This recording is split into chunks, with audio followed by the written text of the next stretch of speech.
நீலிரா வந்து stone bench நிறுவனம் வந்து எடுத்திருக்காங்க. ஸ்டோன் பெஞ்ச் யாருன்னு தெரியும், கார்த்திக் சுப்புராஜ், கார்த்திகேயன், அவங்க 2 பேரும் சேர்ந்து எடுத்திருக்காங்க. ரொம்ப பாராட்டக்கூடிய விஷயம். ஏன்னா இந்த மாதிரியான ஒரு போர் சூழல்ல வாழக்கூடிய ஒரு மக்களின் வாழ்க்கையை வெளியில கொண்டு வராங்க. நம்ம எல்லாம் மறந்துட்டோம். இப்ப இலங்கை பிரச்சனையை கடந்து நம்ம வந்துட்டோம், எவ்வளவு தூரம் வந்துட்டோம். ஆனால் அவங்களுடைய வாழ்க்கை, அவங்க உலகம் ஃபுல்லா போய் புலம்பெயர்ந்து தாம் பிறந்த மண்ணை விட்டு, வளர்ந்த மண்ணை விட்டு எங்கெங்கேயோ போய் வாழ்ந்துகிட்டு இருக்காங்க. அவங்களுடைய ஆதங்கம் நம்ம எல்லாமே மறந்துடும். அதை மறுபடியும் நமக்கு கொண்டு வர போறாங்க.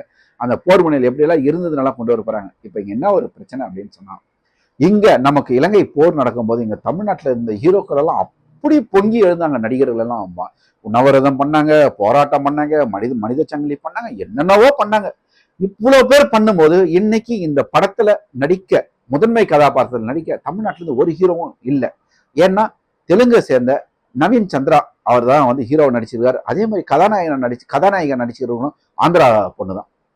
என்ன கேள்வி இங்க வருதுன்னு சொன்னா, அப்போ இங்க தமிழர்களெல்லாம் நம்ம பொங்கினதெல்லாம் வெறும் பொங்க சோறடவே போயாச்சு. அது சும்மா ஒரு வருஷத்துக்கு ஒரு முறை பொங்கல் கொண்டாடுற மாதிரி அந்த போரை வந்து நம்ம கொண்டாடணுமா? ஏன் இங்க அந்த படத்துல வந்து ஒரு தமிழ்ல இருக்கிற ஒரு கதாநாயகன், முன்னணி கதாநாயகன் நடிச்சுதான் இன்னும் இந்த விஷயம் பெருசா போய் சேர்ந்துருக்குமே வெகுஜனங்களை? ஏன் பணம் பத்தலையா? ஸ்டோன் பெஞ்ச் வந்து அவ்வளவு சம்பளம் கொடுக்க முடியாது அவங்களால. அவன் வந்து இந்த படத்தை வந்து ரொம்ப பெருசா பண்ணல, அவ்வளவு பெரிய சம்பளம் கொடுத்து. ஏன்னா நவீன் சந்திரா கண்டிப்பா கம்மி சம்பளத்துக்கு தான் நடிச்சிருக்கிறதா தகவல் வந்துருக்குது. அங்க இருக்கிற ஒருத்தர் வந்து இங்க வந்து கம்மி சம்பளத்துக்கு நம்முடைய வரலாறு கேட்டு அவர் நடிக்கிறான் அப்படின்னும் போது, ஒரு நல்ல கதைன்னும் போது, இங்க இருக்கிற எந்த ஹீரோவுமே தயாரா இல்ல போல இருக்குது அந்த படத்துல. இல்ல ஸ்டோன் பெஞ்ச் அவங்களை யாருமே அணுகலையா? இந்த விஷயம் வந்து தெளிவா வெளியில வரணும். ஏன்னா இது தமிழர்களுடைய உணர்வு, தமிழர்களுடைய வரலாறு. ஏன்னா இந்தியா ஃபுல்லாவே வந்து எல்லாருமே வந்து விடுதலை புலிகளை வந்து தீவிரவாதிகள் அப்படின்னு சொல்லும் போது நம்ம தான் அவங்களுக்கு வந்து தோல் கொடுக்கணும். ஏன்னா நம்முடைய ரத்தம் தானே, தமிழ் ரத்தம் தானே அது. இங்க இருக்கிற எந்த ஹீரோக்களும் நடிக்காதது உண்மையில ரொம்ப வருந்தத்தக்க விஷயம். இவங்களெல்லாம் ஹீரோவா நம்ம கொண்டாடவே கூடாது.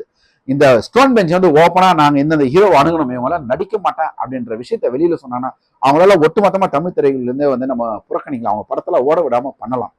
ஏன்னா இந்த சல்லியர்களுக்கு பண்ண மாதிரி இந்த படத்துக்கும் வந்து தியேட்டர் வந்து பஞ்சாயத்து வரக்கூடாது. அதே மாதிரி தியேட்டர்கள் கிடைக்கணும், வெகுஜன மக்களை போய் சேரணும் அப்படின்றதான் மிகப்பெரிய ஆதங்கம்.